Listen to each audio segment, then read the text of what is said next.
Larissa, aqui está na sua banca a professora Gisela Vasconcelos, do campus N9, o professor Rogério Barros, que também é professor de Direito Penal e Processo Penal. Se eu não me engano, ele é do campus Sulacap. Estou certa?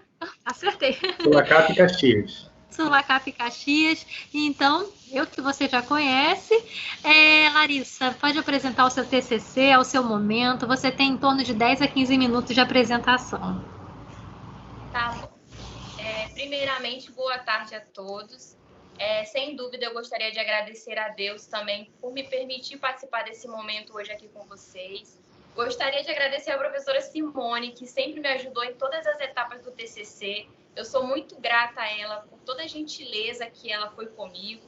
Agradecer ao professor Rogério, que não tive a oportunidade de ser aluna, mas dizer que é um privilégio tê-lo na minha banca para me avaliar nesse momento tão incrível para a gente. E agradecer à professora Gisela, que foi minha professora durante algum tempo e que é um grande referencial de professora para mim. Então, realmente eu estou numa banca, na banca que eu deveria estar. O meu tema hoje é a mediação penal como instrumento de justiça restaurativa para os conflitos penais. Eu sempre senti a necessidade de falar de justiça restaurativa e chegou um momento que eu não conhecia o Instituto da Justiça Restaurativa. A vontade de falar sobre mediação penal e sobre justiça restaurativa surgiu a partir de uma palestra que eu assisti com a professora Gisela e com a professora Ariane Fiore, que era uma palestra que envolvia a mediação penal penitenciária. Então, naquele momento, eu decidi que eu queria falar sobre justiça restaurativa. E eu acho que ela é uma medida que tem que ser debatida, as pessoas têm que falar sobre essa nova visão de justiça penal hoje no Brasil. Então, a mediação, em sentido amplo, definido pela Lei 13.140 de 2015, ela, na verdade, é uma atividade técnica que, através de um mediador, também chamado de facilitador, ele proporciona o diálogo entre as partes. Então, ele estimula as partes a desenvolverem uma solução pacífica de conflito. Não há qualquer poder decisório desse mediador sobre essas partes. Então, no sentido amplo, essa é a visão de mediação, de acordo com a lei. Então, o que seria mediação penal? Não há como falar de mediação penal sem falarmos de justiça restaurativa, porque os institutos eles caminham lado a lado, eles estão entrelaçados. A mediação penal, e aí antes de falar de mediação penal, eu prefiro falar sobre a justiça restaurativa. A justiça restaurativa ela pode ser compreendida através da resolução 225 de 2016 do CNJ, que atendendo a uma recomendação da ONU, que foi a recomendação, se eu não me engano, 2002, de 2012, que propôs esse viés restaurador. Então, o CNJ atribuiu algumas especificidades que deveriam ter para que a justiça restaurativa fosse implementada no Brasil. Então, daí surgiu essa questão de justiça no Brasil, justiça restaurativa no Brasil, no nosso ordenamento jurídico brasileiro. Então, o que seria justiça restaurativa? A justiça restaurativa, professores, ela é uma justiça consensual. Mas ela é principalmente uma justiça preocupada com os efeitos do crime na vida daqueles indivíduos. E não só o efeito imediato, o efeito curto, que você consegue perceber, mas é um efeito a longo prazo. Então, ela está preocupada com a seguinte pergunta: quais os efeitos do crime na vida desses indivíduos, na vida do acusado e na vida da vítima? O que pode ser feito para que, pelo menos, diminua o impacto tanto da atitude do acusado, quanto da vítima que está sofrendo aqueles efeitos, né? Então, a justiça restaurativa ela é considerada por muitos doutrinadores um novo paradigma de justiça, porque ela não está preocupada se teremos uma parte que venceu ou uma parte que foi vencida. Ela está preocupada com os indivíduos, com os efeitos do crime, daquela prática delitiva na vida daquelas pessoas. Então, ela é uma justiça mais preocupada com as partes, mais preocupadas com o indivíduo. Então, essa é a relação existente entre a mediação penal e a justiça restaurativa. Porque se mediar é justamente proporcionar o diálogo, e a justiça restaurativa está preocupada com as pessoas, então não tem como esses dois institutos serem falados de maneira separada. Existe uma regulamentação, ou pelo menos existiu a um primeiro momento, uma regulamentação da justiça restaurativa no Brasil, que foi o projeto de lei 7.006 de 2006. Realmente é um projeto muito antigo, que não teve esse rigor de ser implementado, de ser concretizado. É um projeto de lei considerado por muitos doutrinadores que é um desvirtuamento da ideia da justiça restaurativa, mas é o mais próximo que nós conseguimos chegar do Instituto da Justiça Restaurativa. É um projeto de lei que traz a possibilidade da participação da vítima e do ofensor, né? E aí temos essa modalidade de mediação chamada modalidade vítima-ofensor, é a participação da vítima e do ofensor frente a frente, é a possibilidade desse diálogo entre os mais envolvidos diretamente pelo delito praticado. Então, esse projeto de lei, ele é criticado porque, em alguns momentos, ele deixa faltar a ideia restaurativa. Por exemplo, no projeto de lei, existem alguns momentos em que há possibilidade do magistrado deixar de homologar o acordo. Então, assim, em decorrência da sessão de mediação penal, ao final, será realizado um acordo, em que as partes vão se comprometer a cumpri-lo. Então, o acordo ele é apenas uma consequência da restauração efetiva do conflito. Ao final, esse acordo deve ser homologado pelo magistrado. Então, no projeto de lei fala que o magistrado ele pode deixar de homologar, sem atender princípios de razoabilidade, de proporcionalidade, sem atender às necessidades dos envolvidos. E isso desvirtua totalmente a ideia de justiça restaurativa. Porque como pode o magistrado deixar de atender a princípios de proporcionalidade, de razoabilidade, que atendam à necessidade dessas pessoas? Então, esse projeto ele é muito criticado, sim, mas ele também tem seus pontos positivos, né? Ele fala sobre a possibilidade dos tribunais criarem esses núcleos de justiça restaurativa para que venha acolher essas pessoas, para que as pessoas se sintam acolhidas. Então, no primeiro momento do meu trabalho, eu tentei abordar essa questão da regulamentação, da legislação existente no nosso país, né? Até mesmo para a implementação da justiça restaurativa. Em um segundo momento, eu trouxe a aplicação da justiça restaurativa no Brasil. Ela realmente acontece. Eu destaquei 3 projetos no meu trabalho, projetos existentes no Brasil, de São Caetano do Sul, Porto Alegre e Brasília. São projetos que, inicialmente, eles tratam da relação da justiça restaurativa com os jovens infratores. Então, é um projeto desenvolvido na Vara da Infância e da Juventude, tanto o projeto de São Caetano quanto o projeto de Porto Alegre. O projeto de Brasília ele tem uma peculiaridade, porque apesar dele também tratar das medidas socioeducativas, ele também trabalha a questão do crime de menor potencial ofensivo no âmbito dos juizados especiais civis e criminais. Inclusive, recentemente, o nosso Tribunal de Justiça do Rio de Janeiro aprovou a vara de execuções de penas e medidas alternativas e o desembargador até relatou que essa aprovação ela seria uma grande importância para a justiça restaurativa. Então, a gente pode perceber que existem projetos, que existem modificações hoje no Brasil para falar de justiça restaurativa, para falar de mediação penal, porque a mediação ela é só um dos parâmetros da justiça restaurativa, né? A gente tem a conciliação, a gente tem as reuniões familiares. Então, o recorte do meu trabalho foi para tratar apenas da mediação, mas isso não exclui, né, os outros processos que têm a ver também com a mediação. Uma outra questão que eu achei super importante mencionar no meu trabalho, e é uma crítica minha também, então foi muito bom falar sobre isso, é sobre a Lei 9.099. E acredito que por ter uma relação com a prática que eu já vivenciei, eu acho que eu trouxe isso também para o meu trabalho. A Lei 9.099, professores, eu acredito que seja assim uma justiça consensual, né? Acho que o caráter que a lei trouxe de oralidade, simplicidade, informalidade, celeridade e economia processual realmente existem. Mas, apesar de ser consensual, parece que a Lei 9.099, ela não tem viés restaurador. E por que eu falo isso? Porque, às vezes, na sessão, né, ali no primeiro momento da audiência de conciliação, o conciliador ele apenas pergunta às partes: há possibilidade de acordo? Naquele momento, o conciliador ele parece estar mais preocupado com a formalização do acordo. E, às vezes, parece que aquelas partes que querem poder falar, elas não têm essa oportunidade. Muitas das vezes, eles falam, não entramos no mérito da questão. Mas, às vezes, não é entrar no mérito da questão. Às vezes, é proporcionar a essas partes uma participação mais democrativa, das partes se sentirem ativas no processo e não saírem de lá com conflito. Porque, às vezes, o que acontece, é uma citação brilhante que eu coloquei no meu trabalho, que, sem dúvida, eu concordo plenamente, é que a Lei 9.099, ela é uma troca de ius puniendi por cestas básicas. Quando, na verdade, é isso.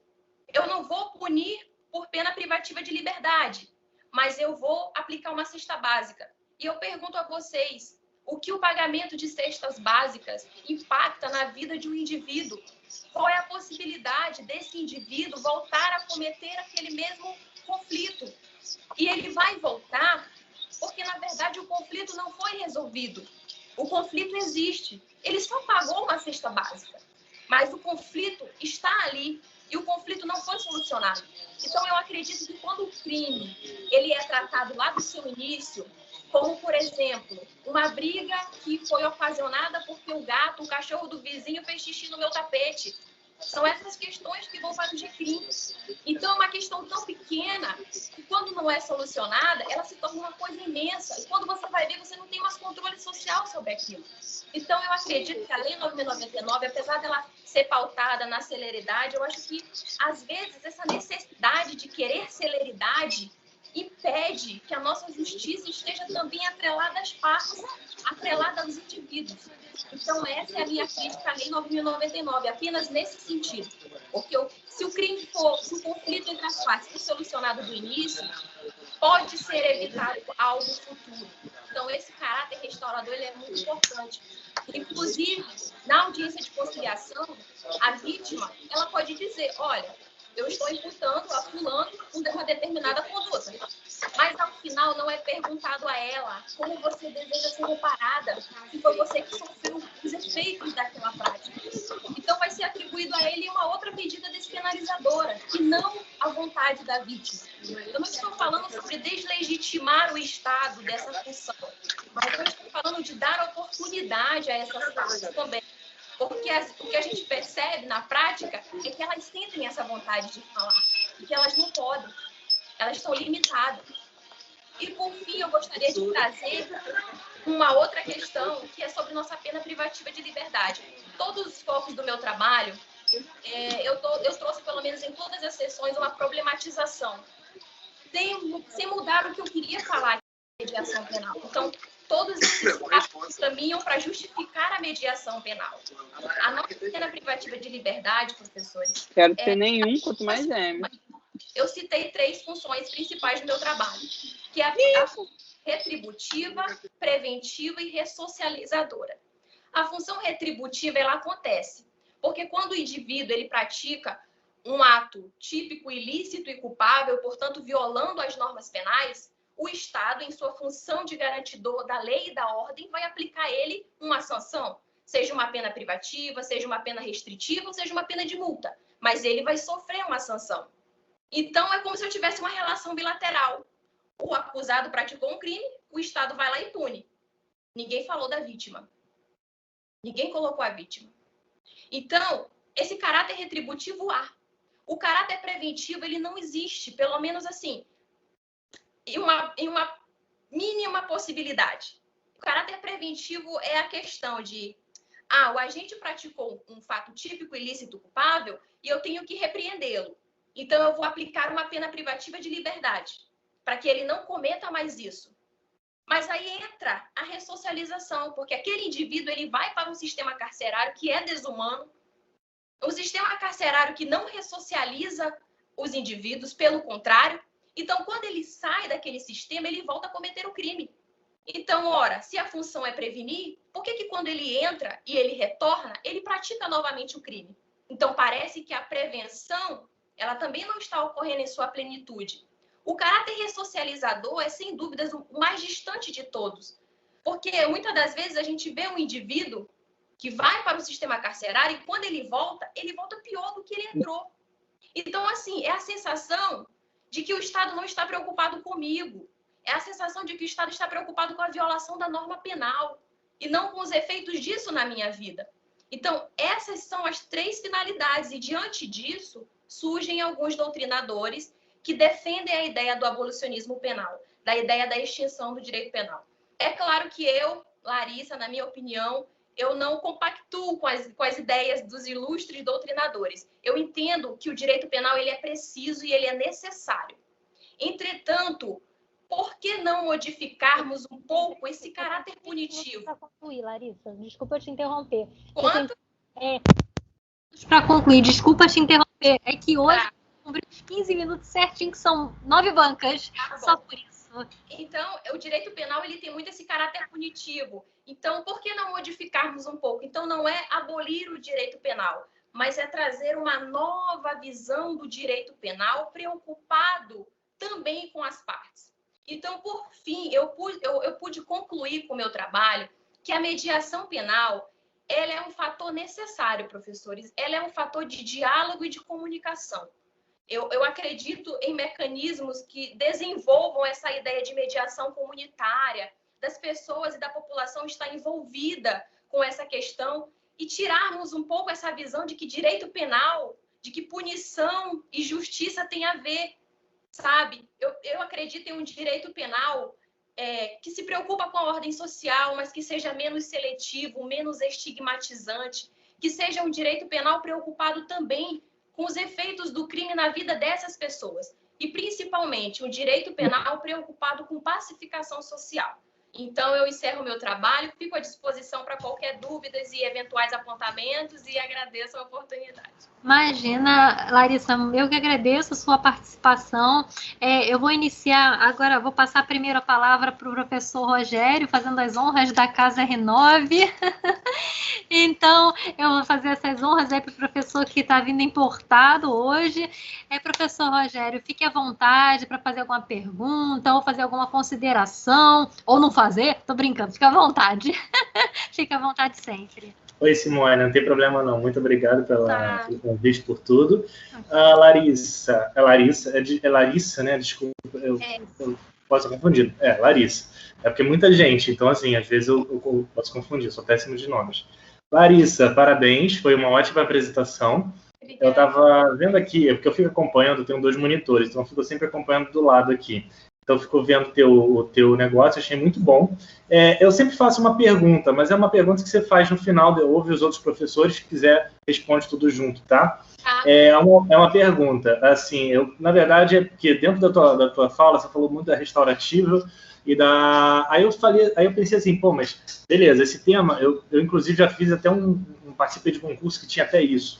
Então, a minha pergunta era mais sobre como é que você vê a possibilidade dessa mediação, justiça restaurativa, etc., nos crimes de médio potencial ofensivo. Então, por exemplo, a gente vê muita coisa de tributo, né? Então, então os tributos você pode, por exemplo, pagar para a Receita ou até para a União, e você simplesmente não tem nada, né? Tipo, beleza, não aconteceu nada. E por que isso não pode acontecer com os crimes patrimoniais também, né? Que a gente está falando aqui, se a gente está falando de administração pública, de patrimonial, menos ainda. Obviamente, nos crimes que não tem grave ameaça e violência. Então, como é que você vê essa possibilidade de justiça restaurativa, por exemplo, num crime de furto, médio potencial, que é de penas de, como é que eu digo, pena mínima igual ou inferior a 1 ano? Como é que seria essa possibilidade? Como é que você vê? Enfim, aí você ouve os outros professores, mas de resto, adorei tua apresentação, parabéns, e, enfim, tudo ótimo com você. Eu entendi. Então, o senhor está me perguntando que eu tenho, normalmente, como eu apresentei, eu tenho a aplicação da justiça restaurativa através da mediação penal nesses crimes de menor potencial ofensivo. Então, como é que funcionaria também nesses crimes que não são de menor potencial ofensivo? É isso? Então, professor, de acordo com as minhas pesquisas e com alguns doutrinadores que eu citei no meu trabalho, é muito mais fácil para a nossa sociedade compreender que a aplicação da mediação penal pode se dar nos crimes de menor potencial ofensivo, porque são crimes que não têm tanto impacto, tanta relevância social. O que eu tentei trazer e a minha visão sobre o assunto é o seguinte: a mediação penal ela pode ser aplicável a qualquer crime, seja ele de menor potencial ofensivo até um crime mais grave, a qualquer crime. Porque a justiça restaurativa ela não restringiu, ela não limitou a possibilidade de incidência. Então, por exemplo, eu acho que, assim, na minha visão, quando o processo, um processo judicial ou criminal, ele está encaminhando, eu acredito que deveria, neste momento, ser ofertado às partes. Olha, você pode participar de uma sessão de mediação penal. Você tem interesse em participar de uma sessão de mediação penal?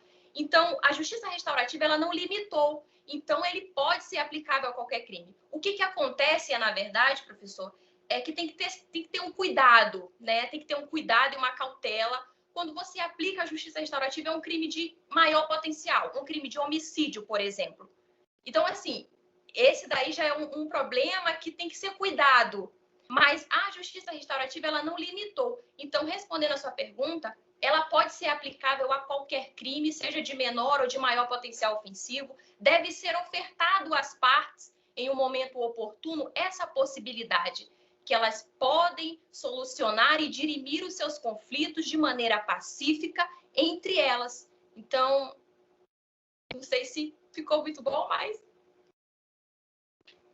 Ficou tudo ótimo, tá tudo ótimo, certinho. Obrigada. Professora Gisela, fique à vontade para fazer suas perguntas, considerações, ela é toda sua. Ela que te convidou, então pode perguntar à vontade, brincadeira. Fique à vontade.